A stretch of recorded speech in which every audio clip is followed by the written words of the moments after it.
We're having a problem getting the room because it's locked. Hours of body camera footage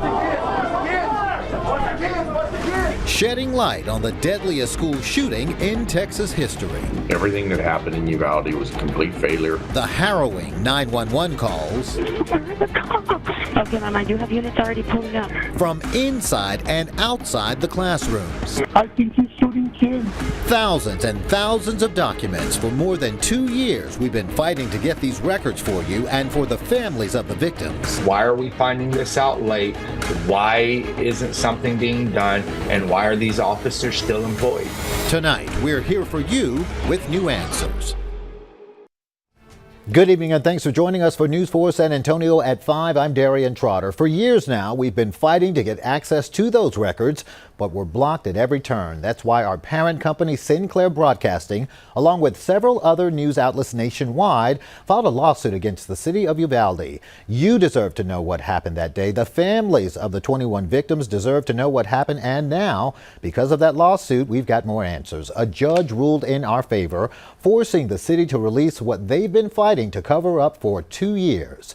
We have team coverage today from Uvalde from all angles, including voices of the victims' families and survivors. We begin with News 4 San Antonio's Amanda Henderson live in Uvalde, where she spoke with a family member who's watched some of that now public body camera video. Amanda. You know, Darian, they did watch it, and you can imagine the emotional strength that it takes for anyone to watch it, especially these families, and to really just sit down and try to process every single bit of it. And we're going to get to a little later in the show why they're frustrated about this video being released. And it doesn't have anything to do with the transparency. It has everything to do with the city's timing on it. So that's going to come up a little bit later. But speaking with Berlinda Arreola, she is the step-grandmother of Amerie Jo Garza, one of the 19 children and 2 teachers killed at Robb Elementary that awful day in May 2022. She says it was important for her to go through all this footage because she wants to see exactly where the breakdown in communication was for the officers to confront the gunmen. Remember, it took them more than an hour to go inside and confront the gunmen inside classroom 111 and 112, which is where so much of that devastation took place. Berlinda says the videos being released comes at a time where the families have been dealing with a lot. 2 of the officers who responded during the mass shooting, Pete Arredondo and Adrian Gonzalez, were criminally charged for their roles in the response to confront the gunmen, which again, as I mentioned, took more than an hour. Both men pleading not guilty to their charges. A couple weeks ago, we were here at the courthouse. Berlinda saying that she has questions, though, why the families of victims and survivors were not given a chance to see the video if they wanted to before it became public. A lot of the families just aren't ready for this. It just continues to be blow after blow after blow. Why not give it to us first so we can process it, so we can understand it?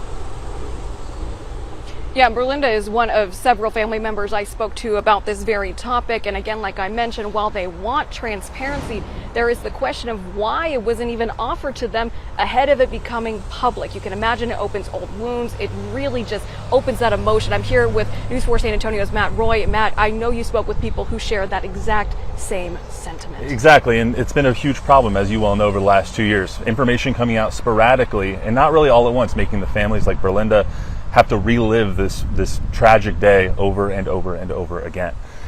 But this all comes down to the families have been seeking, what they've been seeking, is accountability. It took 2 years in a lawsuit from several media outlets, as Darian told you, to get this information, yet the Texas Department of Public Safety hasn't released their information. I spoke to State Senator Roland Gutierrez today. He says the states continue to drop the ball by not releasing the body cam and documents from that day. State of Texas and their lack of transparency here is abysmal and horrible and tragic and atrocious. We are supposed to live in a country and in a state where we have accountability, and yet we have nothing. He says the fact that just 2 officers have been indicted of the more than 350 that were there that day is absolutely shameful. Now, there is some damning information in those documents, in those recordings. He's hoping that the district attorney here in Uvalde, whose office is in the building just down the street from us right now, will use some of that information and bring these law enforcement officers to justice. Darian? Hey, before I let you guys go, you guys have spent a lot of time over the past 2 years in Uvalde. What do those families there think about the timing, the release of these documents 2 years later? No, they're not huge fans of it because school starts tomorrow. I know you spoke to Noah's family. So yes, what did they say? Noah Rona, who, as many of our viewers know, he is a survivor of Classroom 112. He, you can't even begin to imagine, right. Matt, Darian, our viewers, what these children and teachers went through in that 77 minutes of horror. But the frustration from the families is the timing of knowing that they had a little bit longer, the city had a little bit longer of a window to release these documents. I know the city saying they wanted to make sure they got them out for transparency because they were in compliance. But again, school starts tomorrow, and that's very, very, they already have a lot of anxiety about school starting tomorrow, and this kind of just added to it. Once again, just not what the families want. All right, and real quick, before you guys go, what's been the most impactful or damning piece of video as it relates to the family's opinion? You can't get those 911 calls out of your head. No, I listened to all of them yesterday. Yeah. It's hard to listen to. The Mariano Pargas thing, I think, was impactful to both of us. We knew that the acting UPD chief that day, Mariano Pargas, knew that there was 8 to 9 people alive for over 30 minutes in that room and still didn't go in, still waited another 35 minutes to go into that room. But when you hear it, it just makes everything a little bit more real once again. Yeah, absolutely. And you can imagine for these families, it's just another blow. We'll have much more tonight on News 4 San Antonio at 10. Darian? Matt and Amanda, thank you for your live coverage in Uvalde. One of the biggest headlines to come out of this document release was a 911 call from a man who claimed to be the shooter's uncle. Take a listen. Uvalde County 911. Ma'am, the son that's happening at Rob's, he's my nephew, man. He's the shooter. Maybe he could listen to me because he does listen to me. Everything I tell him, he does listen to me. You can hear how frantic Armando Ramos was. Ramos made the call at 12:57 p.m. the day of the massacre, just moments after officers breached the door of the classroom and killed the gunman. At that time, no one knew the magnitude of what happened to the students and teachers inside the classrooms and what some call the waiting game happening outside the doors. The call lasted just more than 6 minutes before the dispatcher tells Ramos an officer will be in touch. During the tragedy and days after, police officers were in constant communication with other agencies and city officials. We now have access to thousands of those text messages. News 4's I-Team's Jordan Elder went through each one and joins us with what she found out. Text messages are some of the most personal things we keep on our phones. You vent, you joke, you plan. And that's what Uvalde police officers were doing as the shooting unfolded and in the days after. As word of the shooting first started to spread, Uvalde Police Chief Daniel Rodriguez's phone started chiming. He was out of town when this shooting happened. At 11:38 a.m., Texas DPS Captain Joel Betancourt starts a group chat with Rodriguez and Uvalde County Sheriff Ruben Nolasco. Quote, "Reports of a school shooting in Uvalde. Are they valid?" "Yes," the sheriff responds. He tells Betancourt that he's at another scene with a woman shot in the head. We now know that was the shooter's grandmother. "On our way," Betancourt says. Nolasco later tells him about the shooter, quote, "barricaded at the school." Several reports have highlighted that miscommunication as one of the key failures in this police response. Over and over, officers treated this like a barricaded subject and not an active shooter situation. They react to that criticism in the messages too, especially after this press conference with DPS Director Stephen McCraw. Of course it was not the right decision. It was the wrong decision, period. There was no excuse for that. Days after the tragedy, a lieutenant tells the chief he got a call from Senator John Cornyn. Quote, "He said the DPS director should not have done that and that they are working on it. I told him that the DPS director screwed us all and that now we're all getting death threats." They talk about concerns going out in public and to the grocery store. And take a look at this. These are the automated messages coming in from the Uvalde Police Department's tip line. We've blocked out some of the language, but this went on for days. Chief Rodriguez resigned in March of this year. Mariano Pargas was the acting chief on the day of the shooting, but his text messages were not included in the trove of documents we received. For the News 4 I-Team, I'm Jordan Elder. All right, Jordan, thanks. The city of Uvalde also released this statement along with the documents. Quote, "In the interest of serving taxpayers, the Uvalde community, and ensuring compliance with TPIA, the city is fulfilling its responsibility to provide responsive records. which have been appropriately redacted in accordance with Texas law pursuant to the court's order to conclude this lawsuit. This is the largest release of information we've seen in the last 2 years. We've obtained more than 3 hours of body camera footage inside the class, nearly 2 hours of dash cam footage, and 19 911 calls from bystanders, witnesses, even children inside the classroom. But the effort to get all of this, well, it hasn't been easy. What it means is, thank God we got the press. Thank God we have people who are doing their jobs. Accurately reporting on this tragedy has been difficult, to say the least, for members of the media from the beginning. Our efforts to get documents were blocked by the state of Texas. And then in August of 2022, News 4 San Antonio and our sister station, Fox SA, joined more than 12 media agencies in a lawsuit after the state and its agencies ignored the Texas Open Records law. Investigative reporter Yami Birhin from our sister station, Fox SA, talked to attorneys who say this is a win for the victims and the families of Robb Elementary School, also for Texas taxpayers who deserve to know the facts.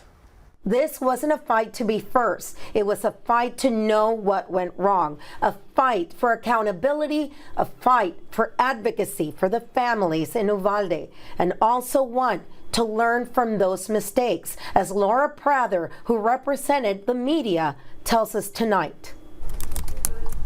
Our journalist, since the tragic incident, filed in 2 years hundreds of open records requests. Most fell on deaf ears, many still unanswered from local, state, and county agencies. We kept hitting a wall when it came to obtaining records. It is hugely important for the public to know what happened that day and to be able to learn from those mistakes. Laura Prather is a well-known First Amendment lawyer based in Austin who specializes in media law and government transparency. She's our attorney in the lawsuit to obtain the records. It is hugely important for the public to know what happened that day and to be able to learn from those mistakes. Prather admits she now feels she was pretty naive, thinking people, the government, would do the right thing and, quote, fess up to the mistakes made by law enforcement and learn from it. She now says she was wrong. Well, now what we've learned is there is 2.8 terabytes of data that DPS holds that is being withheld from the public. That is just an unfathomable amount of information. For local attorneys who battle every day to obtain records from governmental agencies to represent people in every Texas community, this is a win for all. I mean, it's a battle we fight almost on a weekly basis with SAPD, with the city, with other documents. What people don't understand and what really is infuriating, those aren't police documents, those aren't law enforcement documents, those aren't district attorney documents.